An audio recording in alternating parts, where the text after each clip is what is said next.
Hey, what's up everybody? It's Jesse. This is my garage and here's our project car. And if you're watching it and keeping up with what we're doing, or maybe just clicked on it because you want to know what the heck is a rear subframe bushing. Number one, why do I need to replace them? Number two, what do I replace them with? And number three, what does it look like? Well, what we're going to talk about today is rear subframe bushing. So the bushings for our subframe, that is basically what transfers. That's where our differential is bolted to. That's where all of our rear suspension is bolted to, and then that bolts to the car. So, and the only thing between basically the rear subframe and the car is those bushings. So as they get over time, wore out, and these are 30-year-old bushings. So as they get older, of course, they wear out, and then they wear out, we're gonna have less than ideal handling. The ones in the 300ZX are actually filled with a liquid. So once they start to go bad and that rubber cracks and then the liquid leaks out, you'll see like a moisture around the subframe bushing area, and that's going to let you know that your subframes have failed, or your subframe bushings have failed. A few other things besides the leaking moisture area on the bushing that's going to let us know that it's wore out. So we can definitely be seeing like a lot more wheel hop in the back because our suspension isn't supported by those bushings anymore. We're going to have a lot more play, a lot more wheel hop, excessive motion in the subframe. So that could give you like the boat feeling when you're driving around. Just feels like the car is moving and the suspension might not be. Of course, that's just all those things are going to lead to subpar handling. So we got moisture, we got subpar handling, we've got, excessive play. Now, I'm going to say that this project is a little bit more extensive, and it can definitely be one of those areas that you think is a good idea to do and it gets a little out of control, and it's one of those things what I talked about, easier to take apart than it is to do the work and put it back together. If you are going to do it, I highly suggest that you just burn out the bushings. That's what I found to be the easiest. You can also use a hole saw to cut those out. Really not getting the ride quality and the handling performance that you should be. Now I'm going to say probably 99% of these cars have bad rear subframe bushing. It's just the honest truth with 30-year-old vehicles. This is a maintenance area that it's pretty labor intensive to drop your subframe, pull it all apart, get it all cleaned up, get the bushings out. That's just a whole ordeal in itself. And then of course get everything put back together. And I am lucky enough, I've just staged my garage throughout the years that I have like a little mid-rise lift in here, so dropping the subframe's not too terrible. Otherwise, we'll be on jack stands and then dropping it that way, which is not super bad because you want to go slow and you want to go easy, but sometimes working on there can be a little of a pain. So it's definitely not something I would say everybody just needs to, I'm going to replace the rear subframe bushings, because it is pretty labor intensive. There's definitely some skill that goes into it, but it's definitely also a job that you can accomplish. We just have the time, the patience, the skills, the tools, the planning.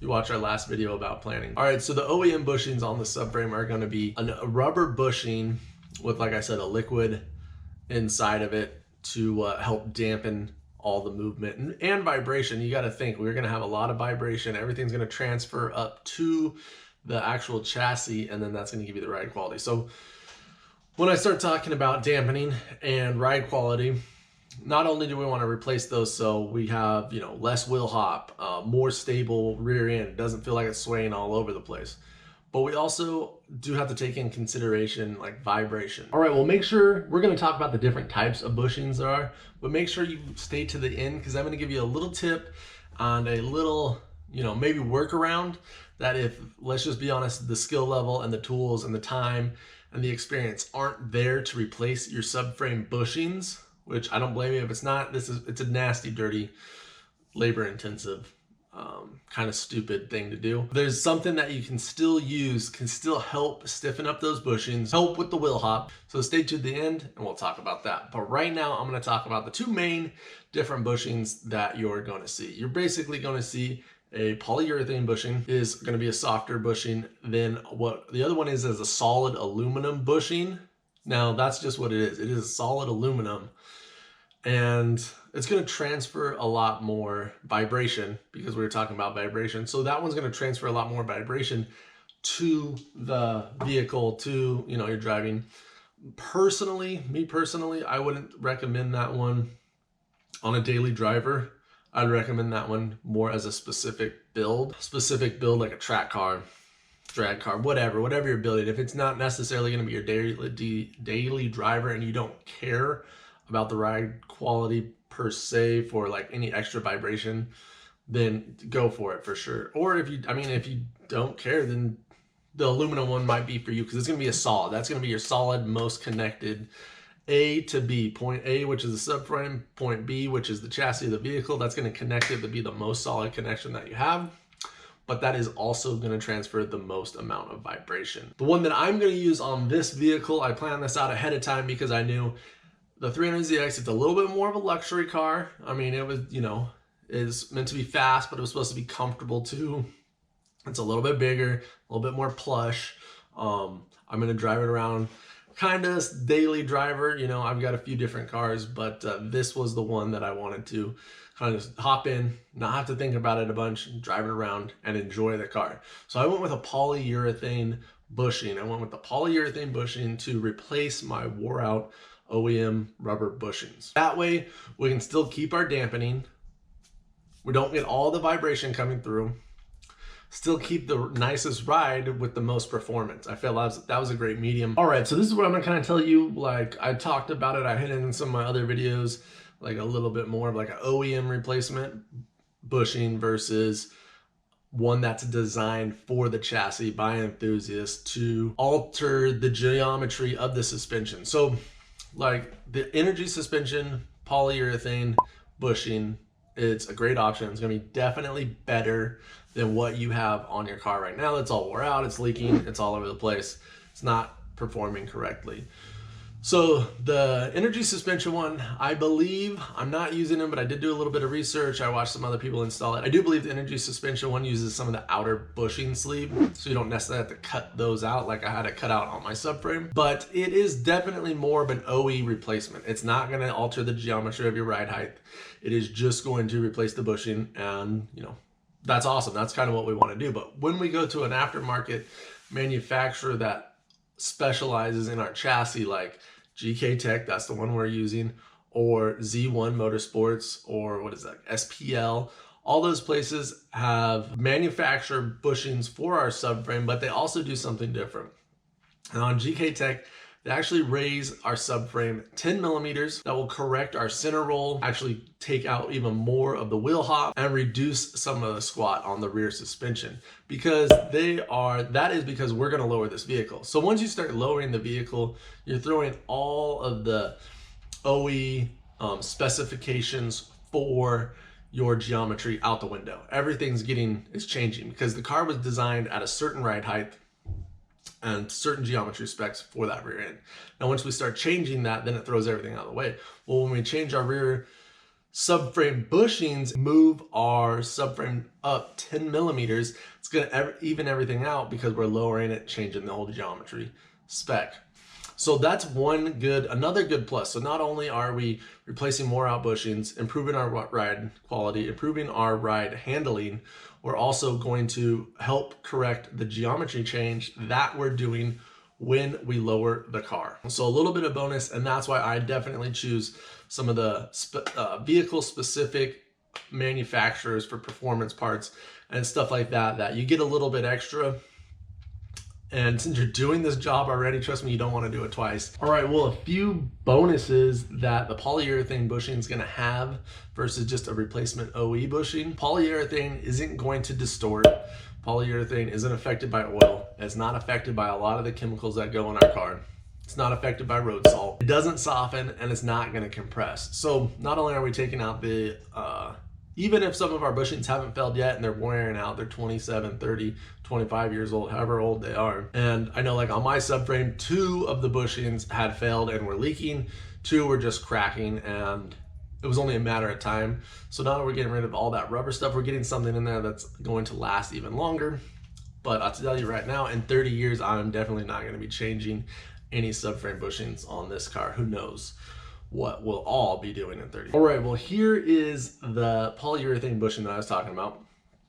Now it comes in 2 parts because you know, it's a big bushing to have to push all in. So at least we have to push in from both sides, and hopefully we'll go a little bit easier, but As you can see there, as you can see on the top one, now that is the 10mm spacer. Now we have the 10mm spacer on the top. So if we're just gonna restore this just to like OEM specs, we're gonna put this on. This is gonna be the top of the vehicle. This will be the bottom. But since we're going to raise the subframe 10mm, we're actually gonna flip it like this. And this is gonna allow our subframe to raise up 10mm and then hopefully level out our suspension geometry. But that's kind of what we're looking for. I mean, this thing is solid. We'll install these here pretty soon. I have to finish prepping the subframe, but that's what it's looking for. GK Tech even actually has these fancy little instructions, so you don't forget which way you're installing them and install them correctly. They also come with some shims, because we're just going to change how this all works all together. So that is that bushing. We will see. Make sure and hit that subscribe button if you want to see those go in our subframe. And hit the like button if you're getting any value out of this right now. Links are in the description below, so make sure and check that out. Said if this is just a job that is not going to be feasible for you, but we still want to get some performance out of our rear subframe, we want to help it out a little bit. The bushings might be starting to go bad, or maybe they are leaking, but it's just not feasible to drop the subframe and take everything apart right now. They do make these slip-in subframe collars, which I would highly recommend. These slip-in collars, they'll help stiffen everything up back there, and you don't have to unbolt the whole subframe. What we can do is, I've actually used them before in the past, is unbolt the subframe, loosen the bolts. We don't unbolt anything. We just loosen the bolts. The subframe is going to drop on its own. It's going to slide down. We can slide the collars in. They have cool fancy colors. You can put whatever color in there you want. But I've definitely used the GK Tech ones before. I'm not sponsored by GK Tech. They don't even know I exist. I'm sure they appreciate my orders when they come through, but I use them for a lot of my suspension parts. As you can see in the links in the description, a lot of it's GK Tech stuff. I like their stuff. They manufacture parts for the cars I work on, so perfect. So the slip-in collars can be an option. They're actually pretty easy to install. You can definitely install them in your driveway. Well, you know, on a level surface, and just an hour or so. Take your time, go slow, have jack stands. You're gonna need all that stuff. You're gonna need some tools, but I think you can definitely handle that one. Anytime we change anything on our suspension, we want to make sure and go get it aligned back up, because that's probably why we're working on our suspension, is to have a better ride quality, have a better performance, and we need to do the last step, which is actually take it to get suspension. I'll give you a little tip, because I've dealt with some performance shops.